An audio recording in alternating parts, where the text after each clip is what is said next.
Querido amigo, hoje temos como alvo estudarmos os capítulos 20 e 21 de Números. Você deve se lembrar, conforme já mencionamos, depois do capítulo 14, onde foi relatada aquela grande incredulidade de Israel, os capítulos 15 a 20 mostram um período de transição entre a primeira e a segunda geração e descrevem pouco sobre os 40 anos do povo no deserto. Notamos que a Bíblia não diz muito sobre aquele período em que o povo de Deus passou vagueando pelo deserto. E muito do que aconteceu na vida do povo aconteceu acidentalmente, porque o povo estava fora da vontade de Deus. Já estudamos e vimos que ocorreram diversas revoltas e houve também as punições divinas, pois o povo viveu a revelia da vontade do Senhor. Era o povo escolhido por Deus, mas estava sofrendo por causa da sua desobediência. Mas, nesses dois capítulos agora, temos alguns assuntos muito sugestivos. Nós vamos estudar cada um deles percebendo as lições que Deus quer nos ensinar. Lembrando que, no capítulo 20, terminamos o período da primeira geração e passamos para a segunda geração. E no capítulo 21, iniciamos a terceira parte do esboço do livro, que nos mostra, então, o caminho de Israel definitivamente agora em direção à Palestina. Vamos então verificar cada uma dessas narrativas. Primeiramente, no capítulo 20, em primeiro lugar, temos a morte de Miriam, em 20, versículo 1.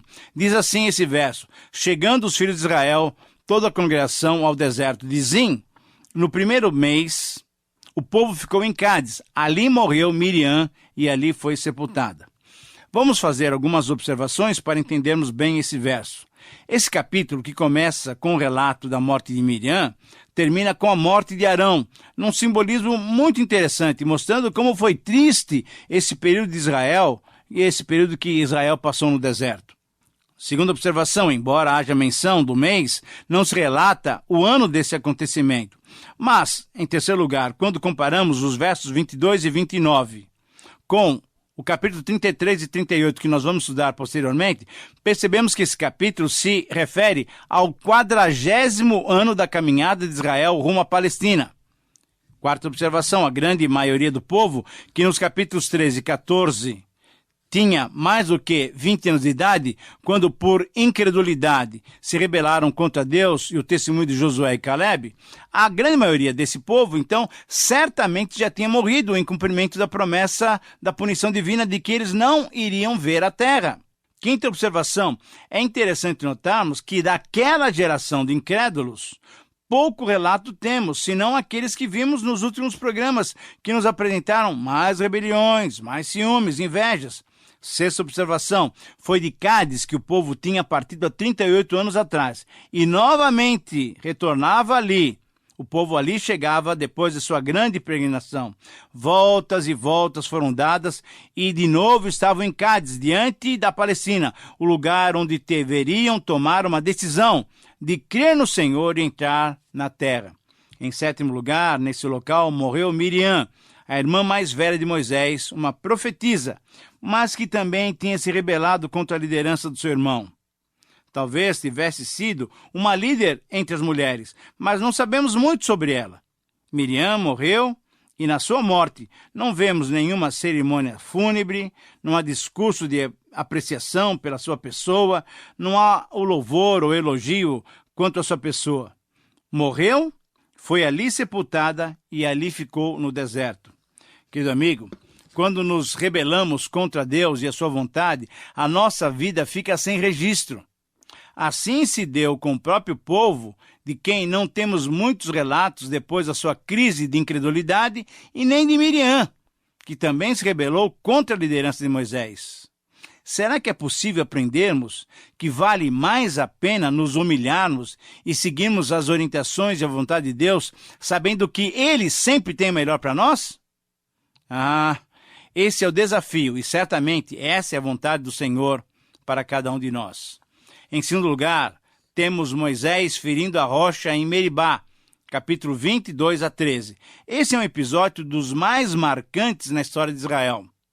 Façamos também algumas observações. Primeiro, o texto é claro em apontar que não havia água para o povo e o povo contendeu contra Moisés e Arão.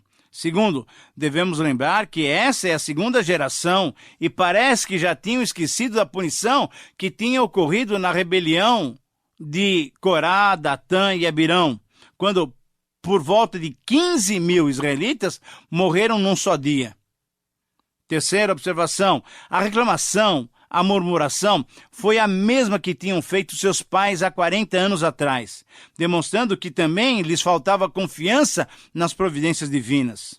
Quarta observação, Moisés e Arão, demonstrando uma atitude de dependência de Deus e demonstrando cuidado pastoral para com o povo, eles se colocaram na brecha da intercessão e simplesmente se colocaram com os rostos prostrados em terra.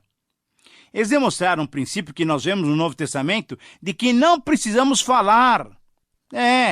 Pois Deus já conhece as nossas palavras antes que nós as pronunciemos. Basta nos humilharmos que Deus já sabe a nossa necessidade. Quinta observação, Deus disse-lhes então quais os passos a serem dados. Primeiro, deveriam pegar a vara com que os milagres do êxodo tinham acontecido. Segundo, deveriam reunir o povo. Terceiro, deveriam falar à rocha. Quarto, deveria a rocha dar a água. Quinto, deveriam tirar a água da rocha e assim dar ao povo e aos animais para beberem. Sexto, mas o que é que Moisés e Arão fizeram? Sétimo, Moisés e Arão desobedeceram a Deus. Mas como desobedeceram? Vamos ver. Primeiro, reuniram o povo. Segundo, advertiram duramente o povo, demonstrando frustração e descontentamento. Terceiro, chamaram o povo de rebeldes, demonstrando falta de mansidão e paciência. E conforme o Salmo 106:33, Moisés falou irrefletidamente. Quarto, Moisés levantou a vara e feriu a rocha por 2 vezes, desobedecendo claramente uma ordem divina. Quinto, a rocha deu água e dessedentaram o povo e os animais, como Deus prometera. E sétima observação, conforme o versículo 12 e 13, nessas águas chamadas de Meribá ou Massá, que significa teste, questionamento ou pleito, Deus deu a Moisés e a Arão a notícia de que, por não o santificarem diante do povo, os 2 morreriam sem entrarem na posse da terra prometida. Querido amigo, por que Moisés teve essa punição tão dura?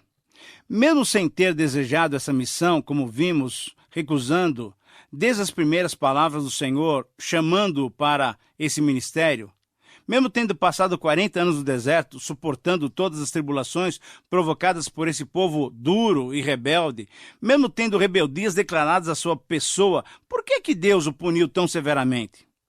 Creio que podemos alistar várias respostas, mas eu queria mencionar pelo menos 5 delas, para que possamos refletir sobre as nossas próprias vidas. Primeiro, Deus talvez puniu Moisés porque ele tomou para si a responsabilidade de providenciar água, quando ele disse, porventura faremos, veja só, faremos sair água dessa rocha para vós outros, conforme o versículo 10, excluindo então Deus dessa provisão miraculosa. E nós sabemos que toda a glória pertence ao Senhor e não a nós, que somos meros instrumentos. Segundo, talvez Deus tenha punido duramente a Moisés porque tenha faltado fé a Moisés. No momento, a sua fé vacilou, e essa possibilidade aparece nas palavras que Deus dirigiu a ele no versículo 12. Visto que não cresces em mim, e nós sabemos que sem fé é impossível agradar a Deus. Terceiro, talvez por ter pecado em público e sendo líder do povo, não era admissível aquele procedimento, conforme a palavra de Deus ainda no versículo 12. Visto não me santificares diante dos filhos de Israel. E nós sabemos que santificar significa honrar, dar destaque em obediência a Deus. Pois que também nós oramos, santificado seja o teu nome. Ora, e o nosso dever é continuamente honrar a Deus através das nossas ações. Quarto, talvez Deus tenha punido duramente a Moisés, porque Moisés de fato desobedeceu frontalmente uma ordem dele. Deus tinha dito, ajunta o povo e fale a rocha. E o que Moisés fez? Ele falou ao povo e feriu a rocha, praticando ações que demonstraram completa desobediência à palavra do Senhor. E em quinto lugar, uma quinta possibilidade de Deus ter punido duramente Moisés foi porque Moisés, como nós já dissemos, lá no Salmo 106, 32 e 33, num acesso de raiva, Moisés falou irrefletidamente, chamando o povo de Deus um povo de rebeldes. Deus certamente não gostou dessas atitudes de Moisés e o puniu. Querido amigo, será que por vezes nós não agimos assim também? As nossas emoções, muitas vezes, nos levam a pecar, fazendo-nos desagradar o coração do Pai. Que Ele mesmo, que Deus nos ajude a não pecarmos dessa maneira. Em terceiro lugar, temos a negação de Edom ao pedido de Israel em 20, 14 a 21. Será que você se lembra de quem é Edom? Nós já demos essa resposta quando estudamos lá no livro de Gênesis 25, 26 e 27. Você se lembra? Edom significa vermelho e é o outro nome de Esaú, o irmão gêmeo de Jacó, filhos os dois de Isaque. Esaú deu origem aos edomitas e Jacó deu origem aos israelitas. Você deve se lembrar também de alguns episódios entre esses dois irmãos e como eles passaram a maior parte da vida, um se afastando do outro, com ações e sentimentos ruins de uns para com os outros. Agora, quase 500 anos depois, estavam os dois povos, um de frente ao outro. Então, primeiramente, Moisés enviou mensageiros pedindo-lhe que considerasse o caso dos israelitas. Segundo, Moisés fez com que a história dos israelitas fosse contada aos edomitas, certamente para sensibilizá-los, e se comprometeu a não causar nenhum prejuízo aos edomitas, garantindo que só usariam estrada real para o trajeto, para a travessia do território. Terceiro, Edom respondeu que não poderiam passar por seu território, relembrando as antigas desavenças entre os dois povos, e ameaçou-os atacá-los com espadas. Quarto, os israelitas insistiram dizendo que até pagariam pela água que porventura o povo e os animais bebessem, queriam apenas atravessar a pé. Quinto, os edomitas arrogantes e duros não permitiram e os atacaram como um exército com mão forte. Mas por que Edom não deixou passar Israel?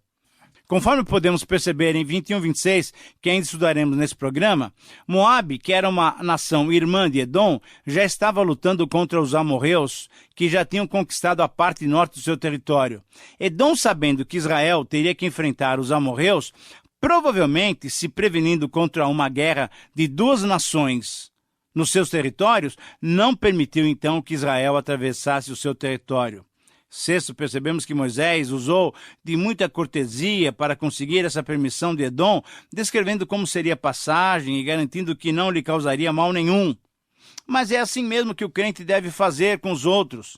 Deve ser polido, justo, cortês, mesmo que esteja sendo tratado com dureza. E foi o que aconteceu. Edom não atendeu o pedido de Israel, pois não tinha o temor de Deus, só pensava no que era seu e não tinha nenhum interesse em ajudar Israel. Não é assim mesmo que você se sente de vez em quando em relação a uma pessoa que não é cristã? Eles não querem nem saber. Eles estão preocupados apenas com a sua própria vida. Número 7, mas certamente Edom não deu permissão a Israel. Ele não permitiu Israel passar pelo seu território, sabe por quê? Por uma ação divina. É interessante isso, porque Moisés não tinha que pedir permissão a Edom. Ele deveria ter seguido simplesmente a nuvem. Você se lembra disso daí? A nuvem era a maneira pela qual Deus demonstrava qual era o caminho a seguir. A direção que a nuvem tomasse, então, era essa direção que tinha que seguir, pois essa era a orientação de Deus. Moisés não tinha que consultar Edom. Se Deus tivesse que levar o povo por ali, era por ali que seria o caminho. Deus tiraria as dificuldades. Deus tiraria os obstáculos da frente. Querido amigo, o erro que Moisés cometeu é o mesmo que muitos de nós cometemos quando deixamos de seguir a direção de Deus para buscarmos o quê? Os conselhos dos homens e do mundo até. É aí onde nós sofremos os maiores desastres espirituais. Respeitemos as portas que Deus fecha, mas respeitemos também as que Ele abre. Quando Deus fecha as portas, mesmo através de mãos ímpias, como as de Edom, nós devemos respeitar as indicações de Deus. Como é que você tem estado nesse aspecto? Tem buscado conselho e a parceria com o mundo? Ou você tem confiado na direção divina? Você tem se aconselhado com os seus irmãos cristãos? Ou tem buscado conselho com pessoas aí de fora? Em quarto lugar, temos o relato da morte de Arão em 20, 22 a 29. A morte de Arão foi um acontecimento muito triste para o povo de Israel. Arão era o sumo sacerdote, uma figura indispensável para o povo de Israel, portanto, para a vida espiritual do povo de Israel. Mas a morte de Arão nos lembra que Jesus, o nosso sumo sacerdote, não morre.